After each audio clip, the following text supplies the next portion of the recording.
Once a cop, let it knock, yeah. I for one thing we should celebrate redemption instead of condemning it. Welcome to Corey's Corner. Did you hear about the unprovoked stabbing of 14-year-old Caleb Rios, who was walking to school a few days ago and was stabbed in his chest 2 times, left to die? Take a look at this news report. Begin with the arrest of a deadly stabbing suspect in the Bronx. Police say this video right here captures Waldo Mejia attacking a neighbor's Ring camera with a knife back in November. Since then, he's accused of multiple random stabbings, one of them just yesterday, taking the life of a 14-year-old boy. Eyewitness News reporter Anthony Carlo with more on the suspect's criminal history. This video is from November, long before Waldo Mejia allegedly stabbed a 14-year-old to death. He was caught plunging a knife into his neighbor's doorbell camera. So I told him, listen, why you be knocking my door, man? I don't do that to nobody here. So he said, oh, I don't like to be recording. I say, listen, that's my door. The neighbor wasn't comfortable showing his face, but tells us tonight Mejia is unhinged. He come with a knife and then started matching my door. Mejia was arrested for knifing the doorbell camera on November 27th, but only a few days later, his neighbor was shocked to see him back at his building, released after his court appearance. I told my mom, I said, oh, this guy is outside right now. I don't know what to do. And then my wife got so nervous. I got nervous too. And then what? I can get killed anytime. What do you have to say to the family? The 29-year-old was arrested again today, swearing at reporters as he was put into a police car. This time he's accused of plunging a knife into Caleb Rios. A 14-year-old is dead because the state of New York failed him. Congressman Richie Torres writes, the blood of the innocent and the young are in the hands of New York's criminal justice system, which insists on releasing repeat stabbers.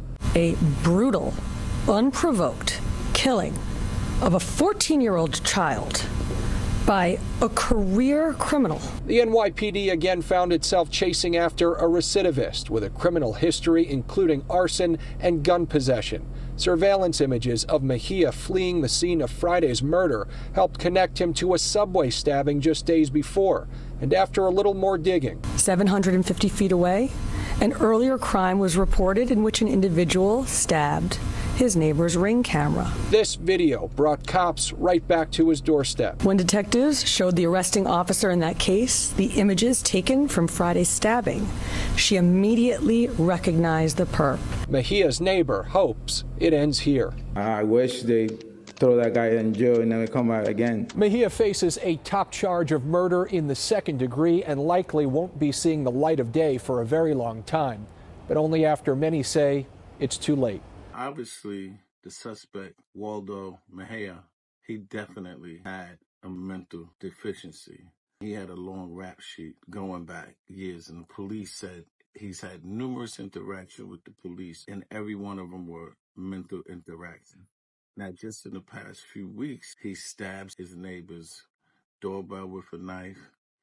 He ran up on somebody in the subway system, unprovoked, stabbed him in the leg, leading up to the stabbing of Caleb. Poor Caleb, 14 years old. After he was stabbed, he called his father and told his father that he couldn't breathe, and his daddy had to listen on the phone his son take his last breath. Real sad situation. But let's talk about bail reform.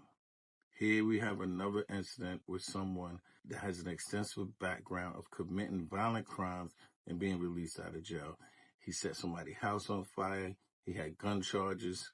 New York State legislators upstate, you have to get it together. I understand that bail reform was something that was needed in New York, but it's obvious now after a couple of years, and we're seeing these recidivists come out and commit crimes immediately, very violent crimes. We have to do something about it.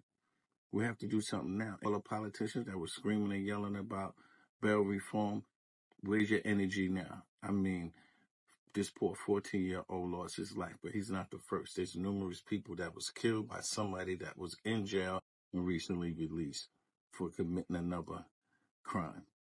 So we have to do something about these people that have mental deficiencies. You know, it has to go back to the old days, maybe mental institutions like, we used to have mental institutions before. You can't voluntarily commit people. That's another thing. The state legislature, you got to do something. Mayor Eric Adams is screaming at the top of his lungs about having the cops being able to commit somebody. There's no way in the world that somebody just walking around, peeing on people, defecating on trains, running around butt naked, you can't give them any help. It has to be something that we have to do to help these people with mental deficiencies. Because if we don't get bail reform right, we're going to keep having these same cases. It's almost at this point now, for me, I'm thinking the governor and the state legislators need to get a mental evaluation because it's absolutely ridiculous. All right, a 14-year-old unprovoked, stabbed randomly on his way to school. If that doesn't move the needle, I don't know what else is going to help. Bail reform was good, but it went overboard. They need to tweak it. I'm Corey Big News. I always keep it right in the ground. Rest in peace, Caleb. Peace.